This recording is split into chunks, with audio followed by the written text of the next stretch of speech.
सभी का प्रदेश के नंबर 1 न्यूज चैनल जी राजस्थान में मैं आपके साथ खुशबू खान। शाम के 7 बजने को हैं और आप देख रहे हैं आपड़ो राजस्थान।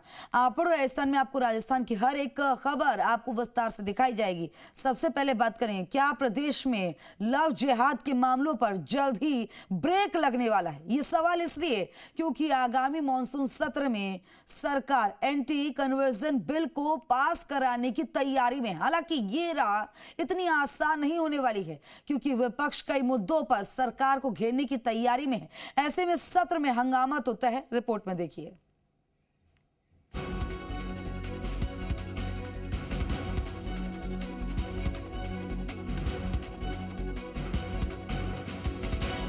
मरुधरा की सियासत एक बार फिर गरमाने वाली है क्योंकि आगामी 1 सितंबर से विधानसभा का मॉनसून सत्र शुरू हो रहा है और इस बार का सबसे बड़ा मुद्दा एंटी कन्वर्जन बिल हो सकता है। ये वही विधेयक है जो पिछले बजट सत्र में पेश तो हुआ था लेकिन उस पर बहस नहीं हो पाई थी। लेकिन इस बार सरकार इसे पास कराने के मूड में दिख रही है और अगर सरकार बिल पास करा लेती है तो ये प्रदेश के लिहाज से एक बड़ा और निर्णायक कदम साबित हो सकता है। एक धर्मांतरण का बिल भी लाने की पूरी संभावना है। साथ ही साथ 2-3 विश्वविद्यालयों के छोटे मोटे अमेंडमेंट के बिल आएंगे। इस तरह करके 10-12 बिल आने की पूरी संभावना है और विधायी कार्य में साथ ही साथ हम प्रयास करेंगे कि हमारे इस विधानसभा के सत्र में पेंडिंग सारे बिल है वो हमारे निपट जाए। सरकार की माने तो बिल में लालच, धोखाधड़ी या दबाव डालकर धर्म परिवर्तन कराने को एक गंभीर अपराध मानते हुए सख्त प्रावधान और जुर्माने का प्रस्ताव है। माना जा रहा है कि बिल के जरिए लव जिहाद के मामलों पर लगाम कसेगी।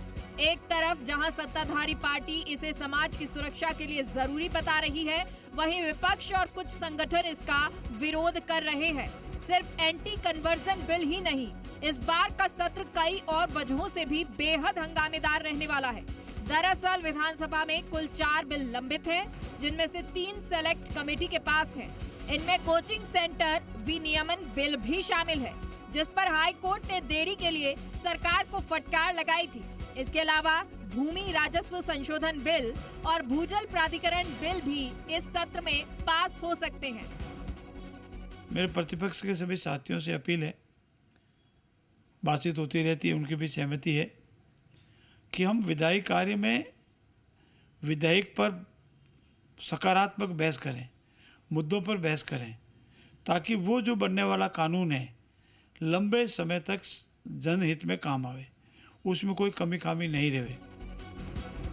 मॉनसून सत्र में विपक्ष के पास सरकार को घेरने के लिए सबसे बड़ा हथियार झालावाड़ में हाल में हुआ स्कूल हादसा है, जिसमें 7 बच्चों की दर्दनाक मौत हो गई थी।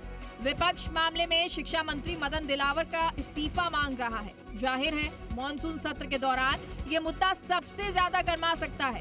कुल मिलाकर इस सत्र की अवधि भले ही छोटी हो, लेकिन ये पूरी तरह से राजनीतिक दांव पेच और हंगामे से भरा रहेगा। फिलहाल नजरें अब एंटी कन्वर्जन बिल पर टिकी हैं। क्या सरकार इसे पास करा पाएगी या विपक्ष इसे रोकने में कामयाब होगा? ब्यूरो रिपोर्ट, जी मीडिया।